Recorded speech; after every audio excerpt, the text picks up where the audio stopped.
I'm just liking the extra alone time that I'm finally getting. That's good. For some of you guys, it's extra alone time. For some of you guys, it's like no personal space, right? So I totally get that. I see Chris left a message on the chat saying that you're self-quarantining yourself away from your family in your apartment and taking care of a 7-week puppy. Chris, I don't know if you can share audio. How is the puppy doing? And hopefully your family's doing okay too, and you are too with the self-quarantining. So hopefully you guys can find a good balance of personal space and having human contact. But if you're an introvert, I guess this is your time. So, but then again, I always feel like I'm in the middle, you guys, and I feel like I'm getting to the point where I'm gonna be like an extrovert for like a couple of days after this is over, just because I miss going places. All right, so we're gonna go ahead and get going with class today. I just wanted to do that check, see how everyone's doing, and you know, just checking on each other. So our agenda for today involves reviewing calendar and upcoming due dates, discuss what lesson framing is, review our teaching assignment, and then begin Teach 2 planning. So here again is our calendar. So once again, we've got 2 reading checks next week, you guys. So there's a Tuesday reading check and a Thursday reading check. And again, look on Blackboard. It should show you if you haven't led a read. And for example, I don't have any reading discussion leaders for the equity in the classroom one.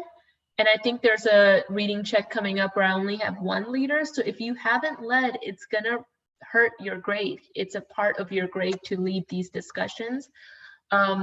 Please check and just send me an email and say, hey, I wasn't on the list to be a reading discussion leader. Again, it's a part of your grade. So this is something that I need you guys to take some ownership of. Send me an email so I can get you on the calendar to be a reading discussion leader, okay? And any questions about these deadlines?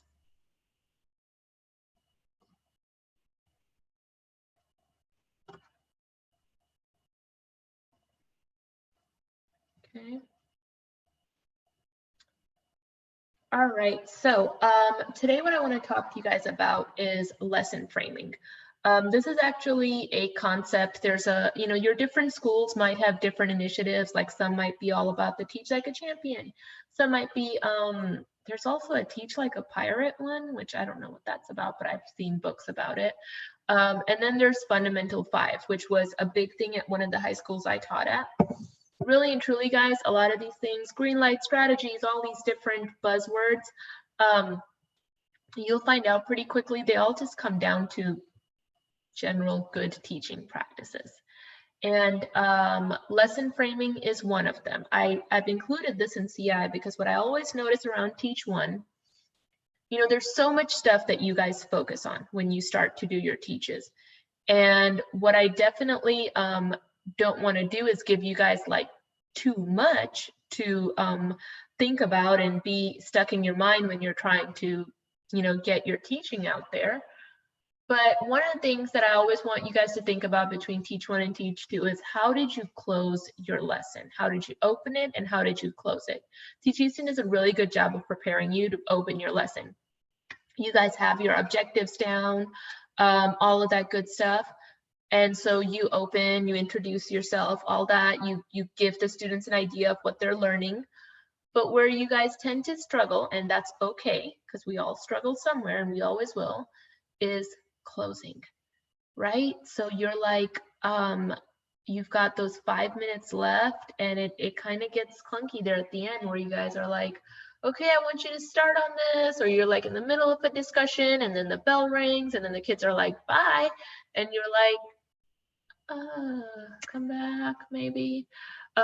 So I want us to think about What are good ways that we can close a lesson out, and why that closing part is so important, just as important as the opening. Okay, so for example, our opening and closing today. Today we will review what lesson framing looks like and discuss why our students need it. Your closing is I will create an objective and closing statement for an upcoming lesson.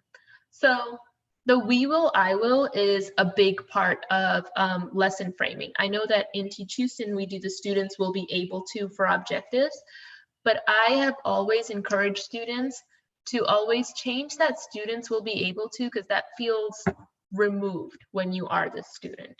And instead make it into something that when they read, it resonates with them. So for example, we are all going to discuss lesson framing, and we're going to, look at the pros and cons and all of that. But I, as in when you're reading that to yourself, should be able to come up with an opening and closing for my lesson. That lets you know what you're doing as a class, and it lets you know what you alone should be able to do. If y'all recall, the 5 E's, the evaluate at the end, many of you guys try to switch that to like a Kahoot at the end or some kind of like fun activity. And I always remind y'all that, your whole lesson is collaborative and they can work together. At some point, it's worth having feedback on how they are doing individually. And that's why that I will is so important, because some students might do really well working together and they might be able to mask some of the areas they need help in. But it's not until they're working on their own that you finally realize what their individual areas of need are. So it's still important to have that individual formative or summative assessment. Okay, oops, I went too far. So why do we need lesson planning? The number one issue in classrooms is not discipline, it's just students not knowing what to do. So, I always have teachers saying like, I'm so worried about classroom management. I'm not sure what I'm going to do. The truth is, so much classroom management gets minimized if there's stuff for students to do. When they are bored, when they don't have anything to do, that's when they start acting out. That's when the phones come out. That's when they start, trying to talk to the person across the room.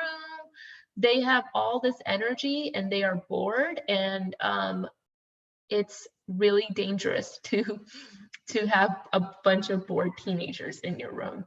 So you need to have stuff for them to do that's active, that's engaging throughout the lesson, and really have a lesson that's paced to your students. So not too fast, but still not so slow that they're just sitting around with free time.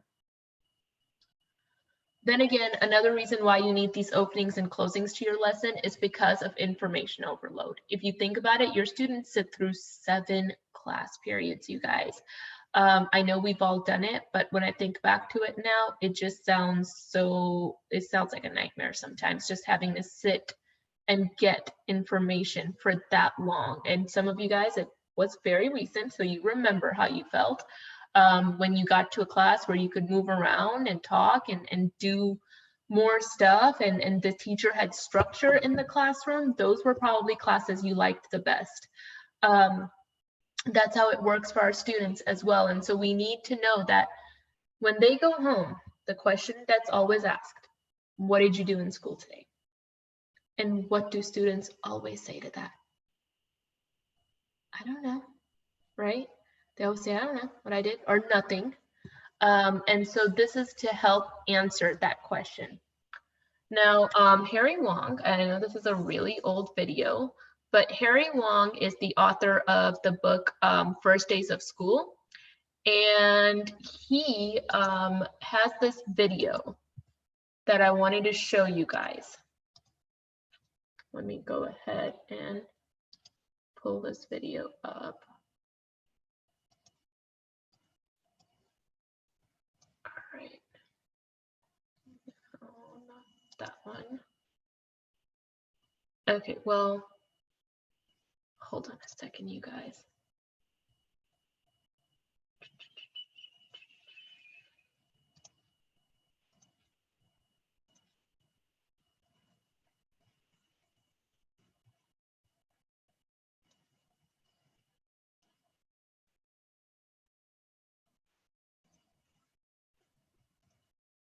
So in other words, you teach with the end in mind. This is how it is done.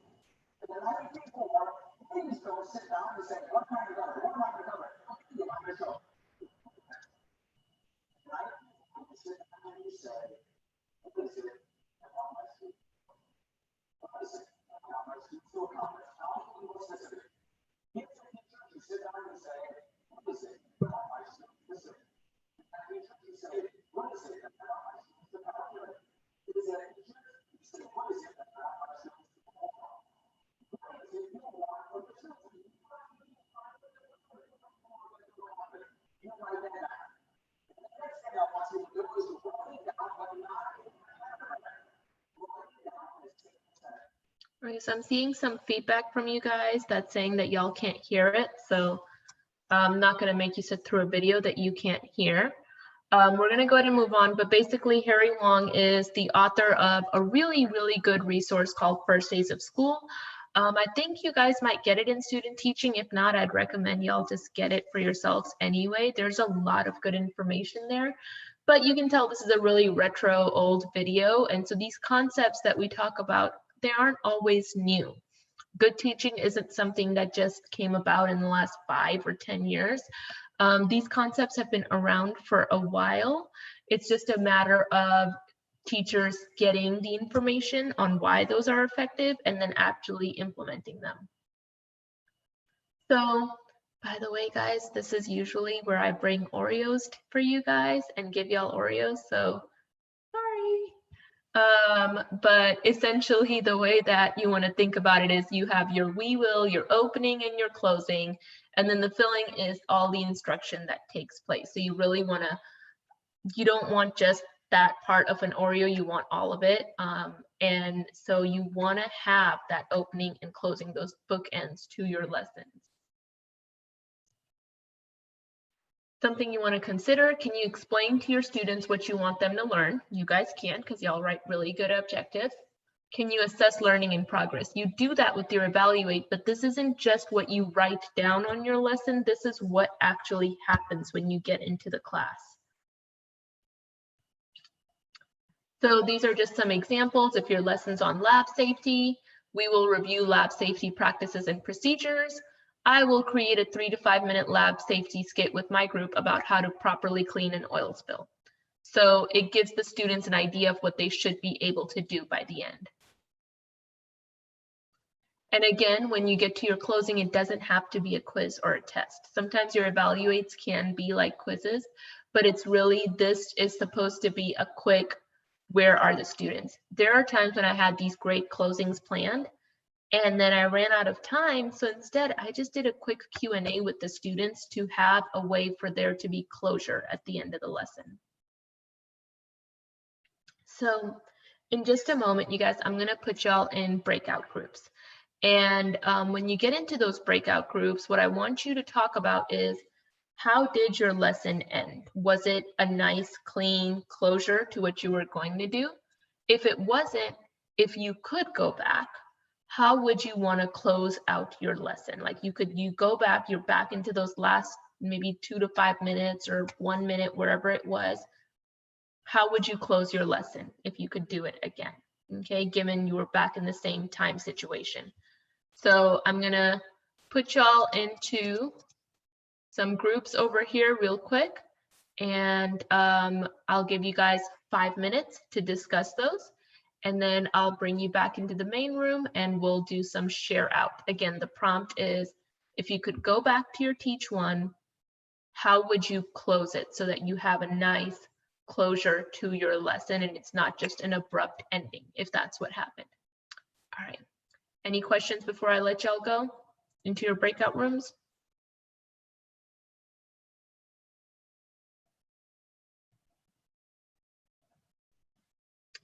Okie doke. Off you go.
All right, you guys, it seems like everyone is back. So let's go ahead and do some share outs. Can someone just raise their hand? Y'all remember we're doing that. Raise their hand and share with me what you guys talked about in your groups. How were the closings and how would you guys change it? Or you can even just share about yourself.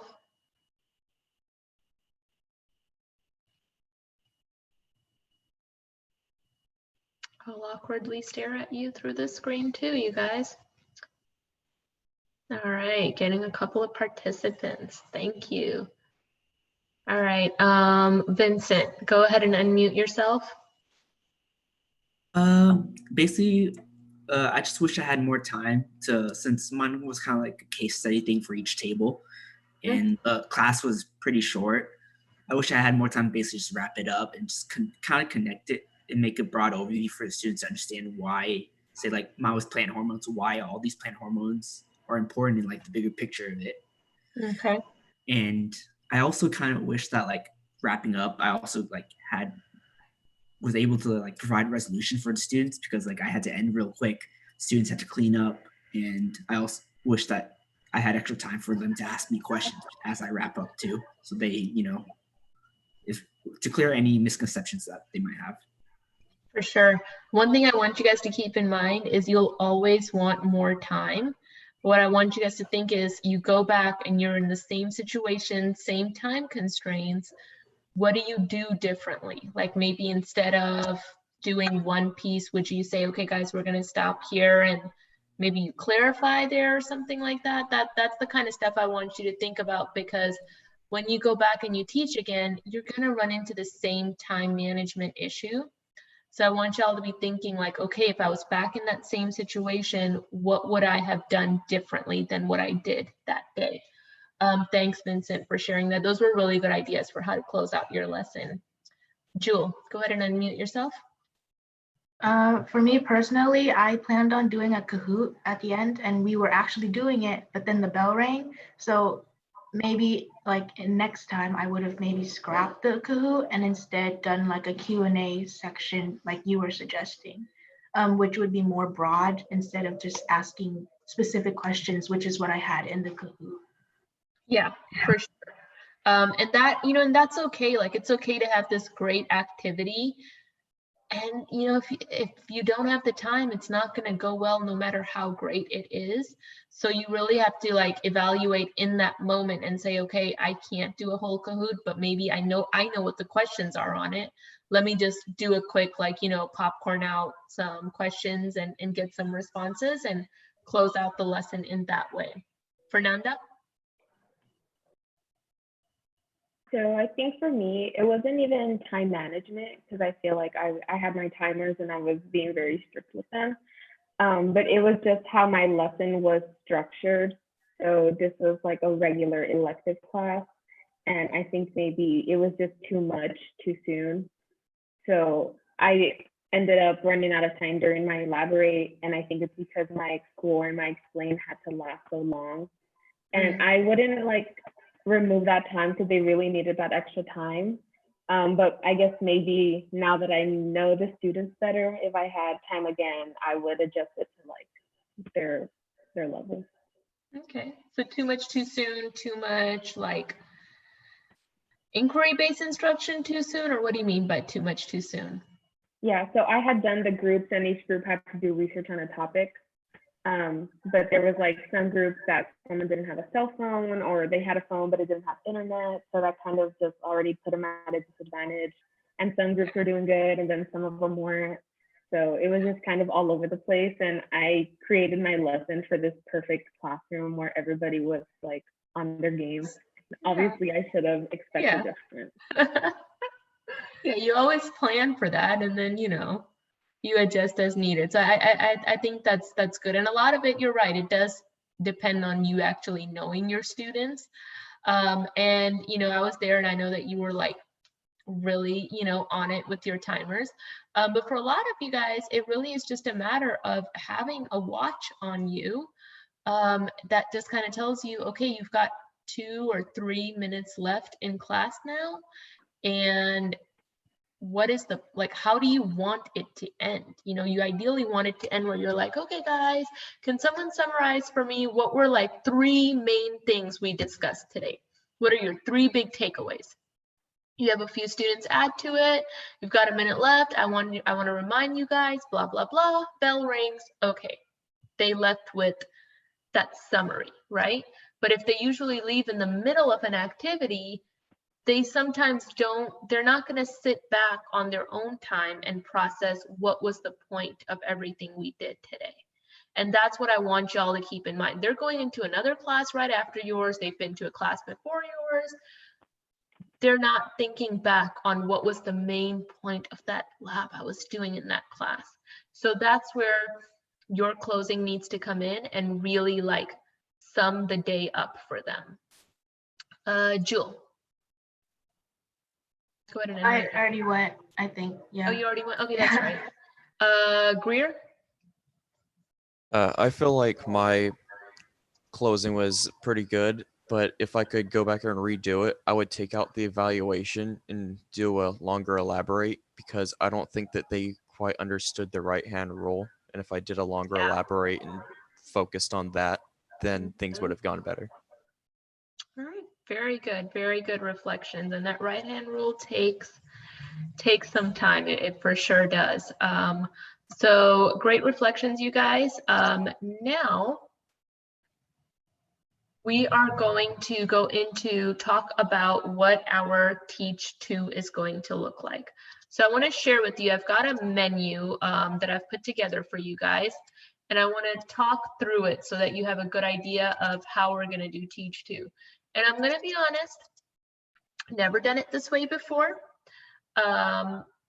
We're gonna have things that we'll have to figure out together as we go along with it. So if you have questions, please pose them. If you have feedback, please present it. But just know that it's gonna be a learning experience for all of us. And I think it'll still turn out really well. So let's see, all right. This is your remote teaching menu. Here's what's going to be. The first step, you're going to choose a TEAG in your designated grade level and content area. Told you guys this last time. If you're doing biology, I want you to stick to it, okay? You're going to develop a 5E lesson using the same templates that we do.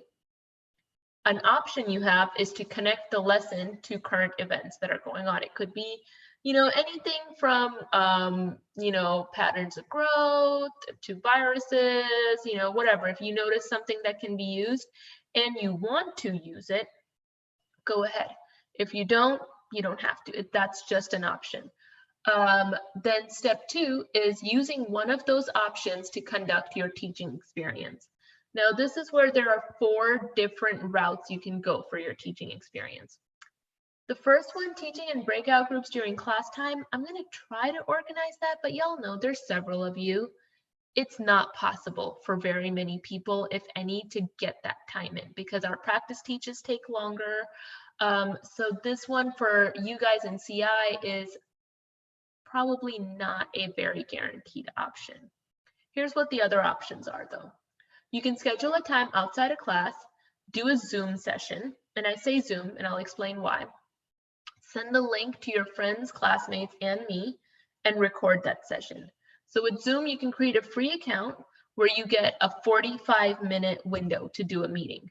45 minutes is all I need you to do for your teach, okay? I don't need y'all to make a lesson that's longer than 45 minutes.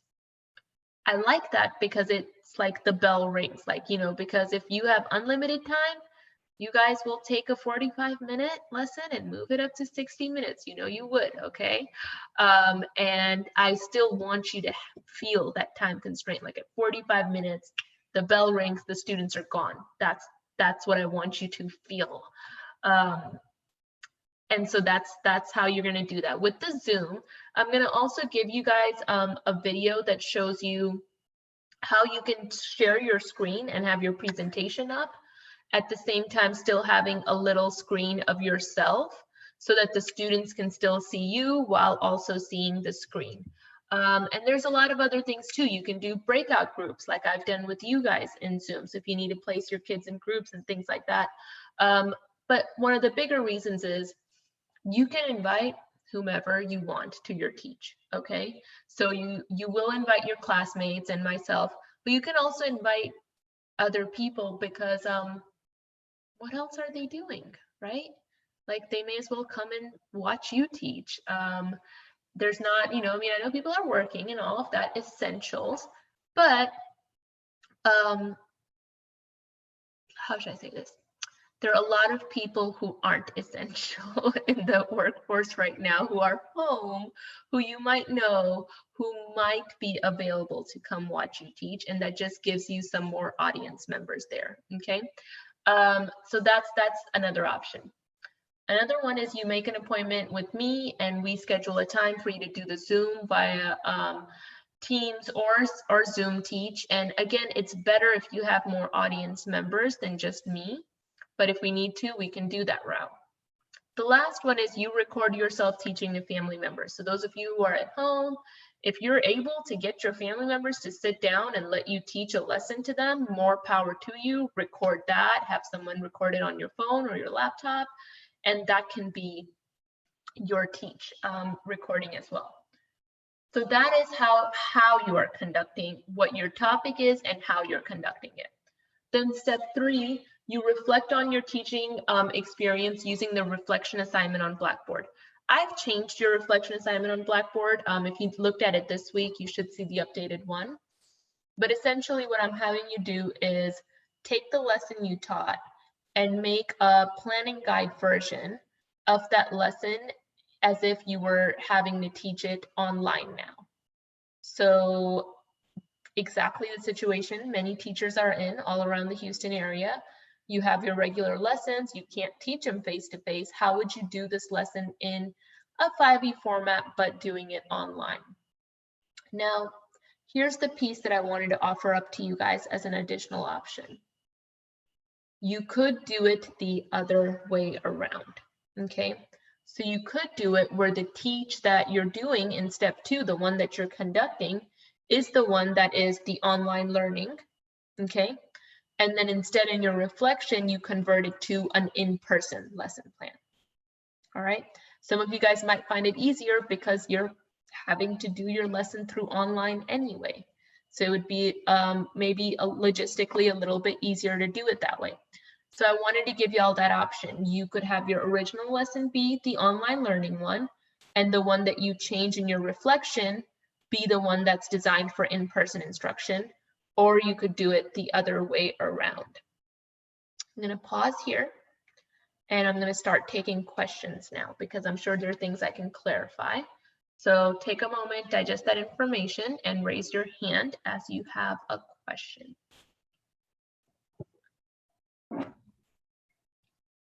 Yolanda, go ahead. My question was regarding when we're writing the lesson itself, whether we start by teaching in person and then we want to switch it to online or the other way around. Do we have any constraints regarding materials? Because materials that we were to use if we were to teach it online are things that I could get at home right now. And if we were to teach it online, it's things that people could get at home, let's say ignoring the whole situation of not go outside. Like you could go to Walmart and get Play-Doh if I tell you that you need Play-Doh. Or we just imagine that you have everything available and it's a perfect situation and you have Play-Doh at home and you're gonna have balloons or whatever it is. Yeah, so that's where it gets a little wonky, okay? So obviously I'll want you guys to make your handouts as if you were to teach the lesson in ideal situations. Know that your audience members don't have those materials in front of them. So this is a lot like how in a practice teach, for example, where you might show your members what the, because you can send files by Zoom and all of that. So your audience members can have the handouts in front of them, but they won't have the magnets or they won't have the flowers or whatever it is that you're doing. They won't have those materials. So you kind of have to improvise and say like, okay, guys, so at this point you've done this. Let's go ahead and, go on to the Q&A, or maybe you show them a quick video of what that Explorer would look like if they were doing it, okay? So this is where we're gonna have to be a little creative and a little patient as well, because that is something that it's a lot like your practice teach. You can still get the teaching out of it, but your students won't necessarily get that hands-on experience because there's just no way you can give them the materials. But And we're so- still getting, for example, if in my idea, blow a balloon and put, I don't know, confetti in it, we're still allowed to put all that in our lesson. Like there's no constraint. Absolutely. No, so if you're planning an in-person lesson, Okay. I want you to plan it in person, ideal situations. Okay. So I don't want you to say like, this is what you would do, but no, plan it like you would. And then it's just when you're teaching it that you may have to have those adjustments, just like you do during a practice teach. But you plan it just like you would. Good question. What other questions, you guys? Vincent? Just in general, so like you said, like to schedule a time for your class and to teaching class friends, classmates. So just for both like online and like to like family, how much people would you like us to just invite in general? I think let's aim for 3. Okay, 3 is just because I'm thinking at least that gives you like that one group of students. Okay, if you can get more people, if like 10, 15 people show up, great. But if you just get the 3 to 4 people, we can still work with that. Okay. Thank you. What other questions, you guys?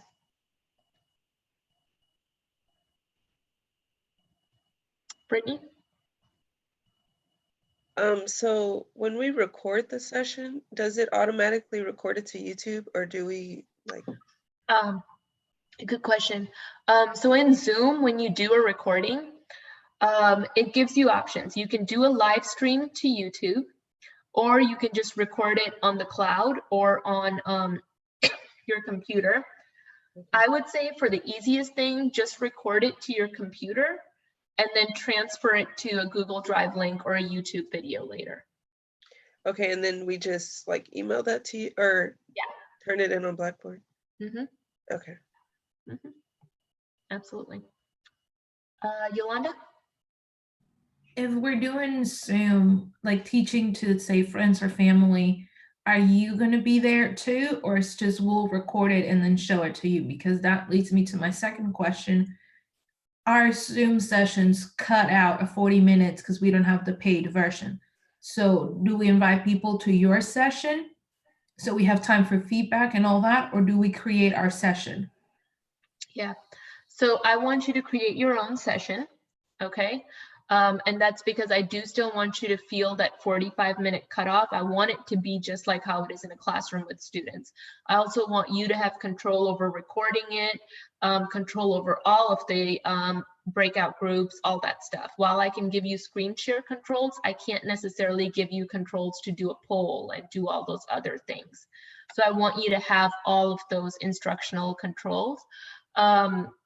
The other thing is, as far as if you want to reach back out to your audience members and get feedback, just like you would with your students in a class, maybe have like a survey link that you can give them that they can fill out at the end or something like that. And then lastly, as far as me being there, I want to be invited and I plan to attend as much as possible. I do realize that some of yours might take place at like 6 o'clock in the evening or something like that, because I'm giving you the option to do it outside of class. So it might be me and my daughter that tune in for your lesson. And in that case, I'm gonna be mute most likely the whole time. Because the last thing you need is like a 7-month-old also trying to follow along with your lesson. All that to say, that's also why I want you to record it too. Okay. Any other questions, you guys? Rashmi? So are we gonna have to do like a practice teach and then a recorded teach, or? Yeah, so we're gonna do practice teaches in class. So if we look back on your schedule, go back. Here we go. So next week we are working on our lesson plans during class time. Okay. The week after it, we have some time set out to do practice teaching in class. That's where I'm going to put y'all in breakout groups. And then you in your breakout groups will do like 10-15-minute practice teaches. And then the week after, or really that week after is when we have our teach two. And so that's when you guys will schedule your time and do your teach two there as well. That answer your question, Brittany?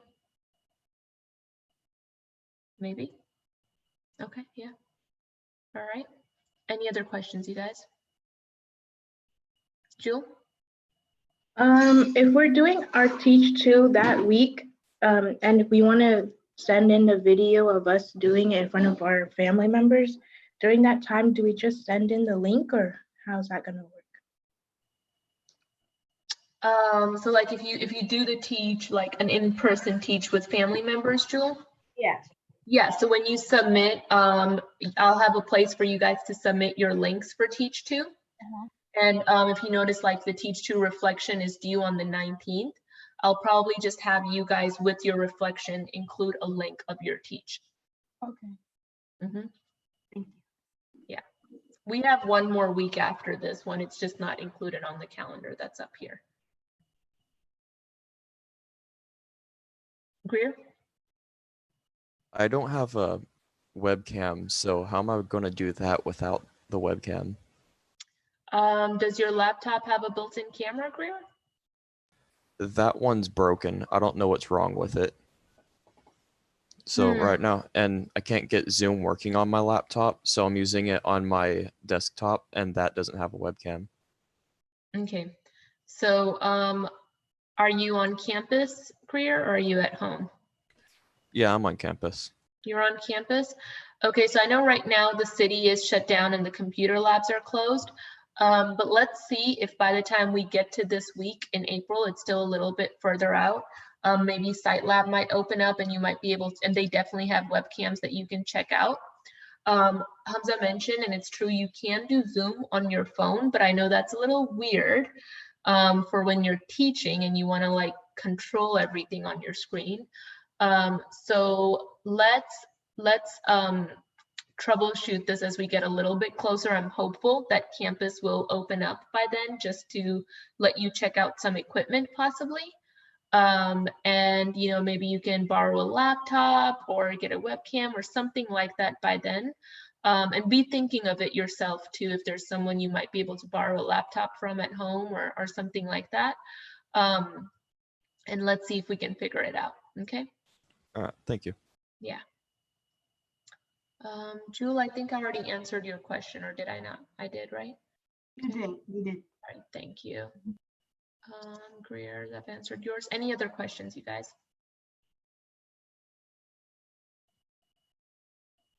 Okay, you will have questions.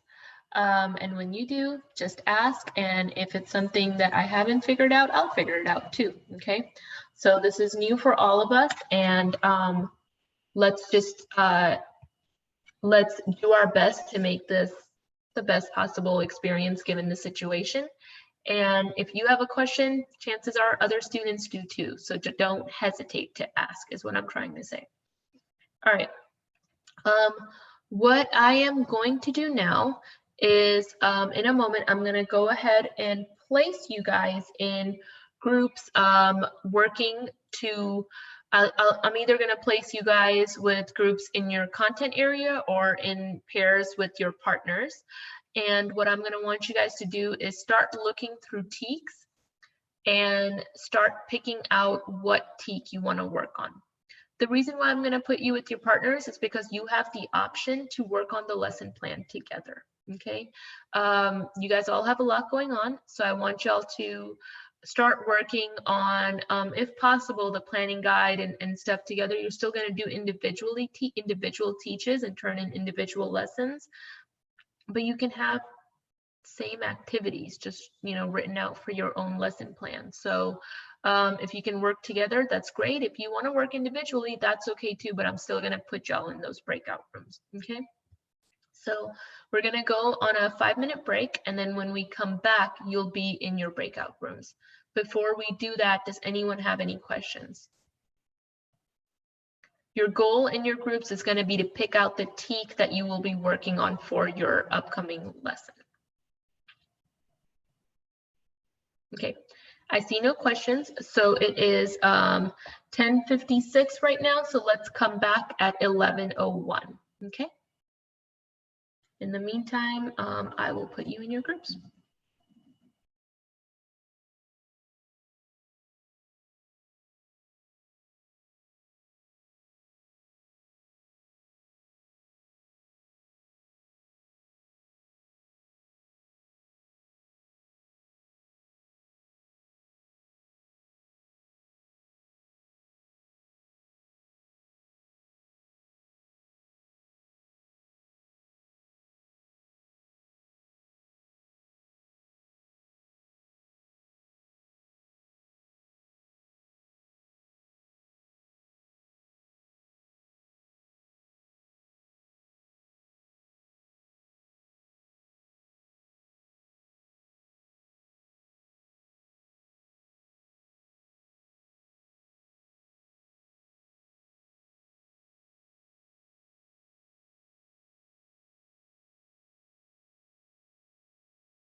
Okay, so I want to open up for questions right now. What questions do you guys have at the moment?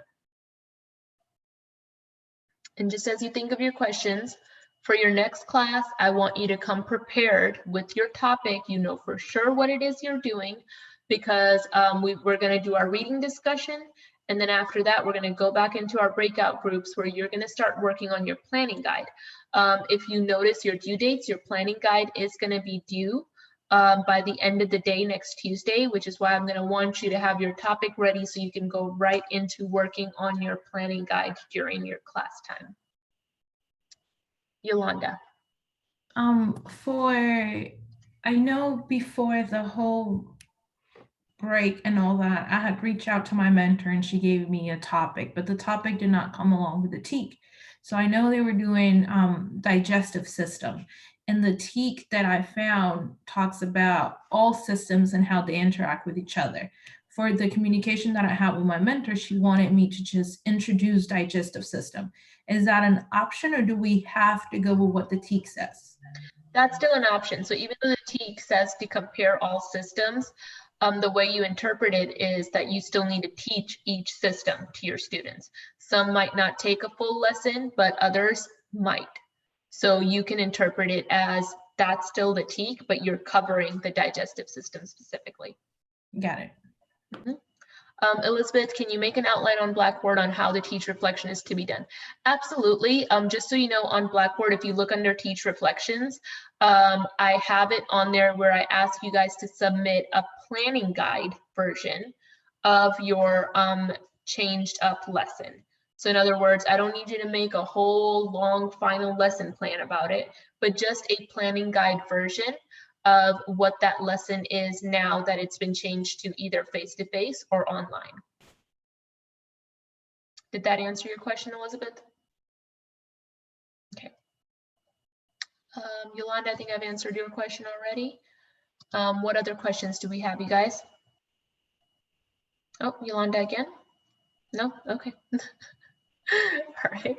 What other questions do we have? Fernanda? So I found a few TEACs that I liked, and I feel like they're all kind of related. So, and I guess this is more like a general question about any lesson plan. Can there be more than one TEAC to our lesson plan, or is it better to just stick to one? There can. I want you to remember that you're doing a 45-minute lesson. Okay, you might hit on 2 TEACs as you go through it. Okay, and if you do, that's fine. You can put both down. You can even start that way, and then as you start making your lesson, you might realize, you know what, I'm focusing predominantly on just this TEAC over here. Mm-hmm. That's okay too. All right, but if you feel like you can cover 2 TEACs, that's fine. Yolanda, I see you over there again. Do you have a question? Yes. Okay. If we're doing originally an online lesson, is it possible that we make it to where like it's not 45 minutes, like it's something you could finish at home within the span of 2 days, and then when we modify it to in person, it should be 45 minutes, or either or we're sticking with 45 minutes? You're going to do up to a 45-minute teach on Zoom, okay? So you don't want it to be like you get everyone together and in 10 minutes you're like, okay, that's it. You know, the rest is all you at your own time. So you do want it to be something that is at least covering the 45 minutes. But then that they can do during that lesson. And it can have a piece to it that they can do later on, that they can continue. That's totally fine. Okay, yeah. But you still want it to be where there's interaction going on for 45 minutes.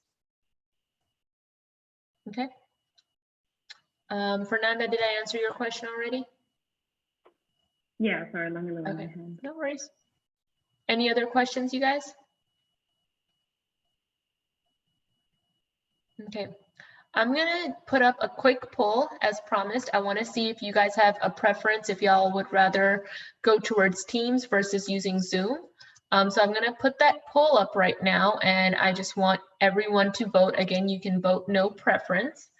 I wanna let you guys know as a reminder that next class, we will be working on the planning guides. So you need to come prepared with exactly what you're making your lesson on. If you get a head start on your planning guide, great. You can work in your, I'm going to place you in your breakout groups, but you can do your own individual lesson. And then outside of that, I'm going to stick around on here so that if you guys still have any questions or anything you want to talk to me about, you can. So I'll stick around for another 5-10 minutes. But outside of that, you guys, you've made it through your first week of online instruction, just about. You might have other classes.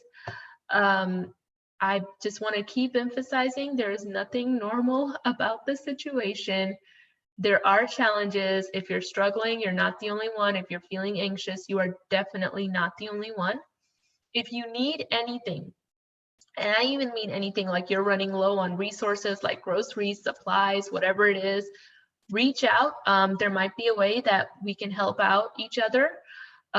Please let me know whatever it is, and we'll get it figured out. But don't hesitate to reach out. All right, these are strange times that we're in.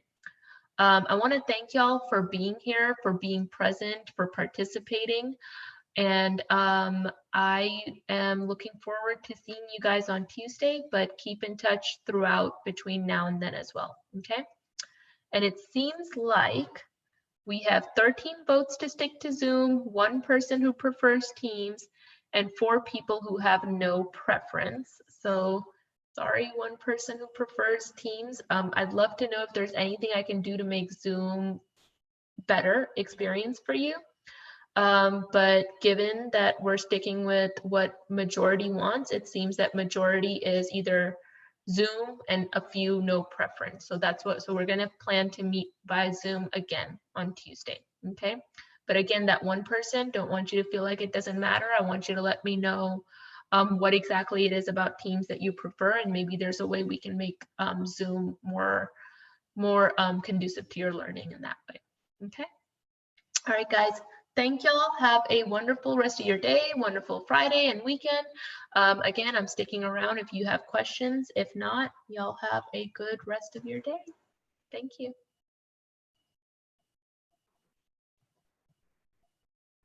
Dr. Manuel, Mm-hmm. how do you do breakout rooms on Zoom? Because the society, we use Zoom and we have the paid version. Mm-hmm. And I would love to do this with PDs, but I don't know how. Yeah, okay. Let me share my screen and show you how you can get it, because I was confused about it first as well. It's actually something you have to enable in your settings. So let me go there real quick and then share my screen with you.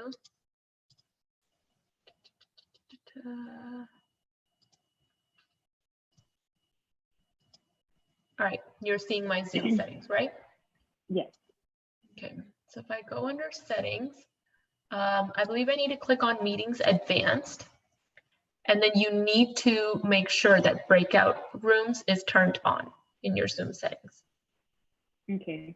Okay. And you do this with the Pro, or do you have another version? I think I just have the same paid version that you have. Okay. Yeah. And allow hosts to assign participants. I would check that. It lets you just do the automatic ones where you guys just randomly get placed into groups, which is probably what you would do. But like how today I needed to place y'all with partners, it gave me the option to assign you guys in that way. Okay, and you get to choose how big the groups are as well? Yes, you do. You get to pick how big the groups are. So the more breakout rooms you add, the fewer people go into each room, and it tells you like, okay, so at 9 groups, you're gonna have 2 to 3 people in each group. So you get to choose that. Yeah. Okay. Great. And there's also the polls thing. I would keep that open too. And I think polls and breakout groups probably the 2 big things for you to do something interactive. Okay, great. Thank you. No problem. Hamza, you got a question? Yeah, I was just wondering, are you gonna put in like the grades that that weren't in from before, like the PPRs and stuff? Cause like I handed you the packets like a little bit before before we went on to break, and then I did my quizzes like when they were reopened, so they didn't like count, and like because I know you're like probably not gonna go to campus, so you don't have like our notes and stuff. I was just wondering how that's gonna work. How that's going to work. That's a really good question. So essentially for the PPR, we're going to use the honor system. So if you did your online quizzes and you were in class, you participated, I have notes on that, then you can expect to get hundreds for those modules. Okay. Okay, I think I might have missed 1 or 2 days because of teachers. That's So okay. Did you still do the online quizzes? Yeah, I did all the online quizzes, Yeah. and I turned in all my packets. So Yeah, then that's fine. I obviously there were people who were gonna turn them in and didn't get to turn them in. I'm not gonna count against that. Essentially for the PPR, so long as I see that you went online, you did your quizzes, you're gonna go ahead and get credit for those. Okay, cool. Thank you so much. You're very welcome. Juan? Juan, just FYI. Oh, sorry. Yeah. I'm sorry. I just wanted to answer like this email that you sent me earlier, Yeah. and I guess it doesn't. People will hear it. It's all right. Okay. Give me a second. Sure. No worries. Yeah, just I have my laptop has a webcam, but it's not working right now. I'll have it. I should have it fixed by next Tuesday, so that'll be fine. Great. Regarding for resources and stuff like that, I'm doing all right. Okay. Currently I'm at my sister's house, and hopefully there's no I'm sorry, baby. Juan, you're cutting out. I can't hear you anymore. Oh, can you hear me now? Juan, are you still there? Yes. Can you hear me? I can hear you now. And by the way, there's Okay. no one else in the Zoom room now. Okay. And let me also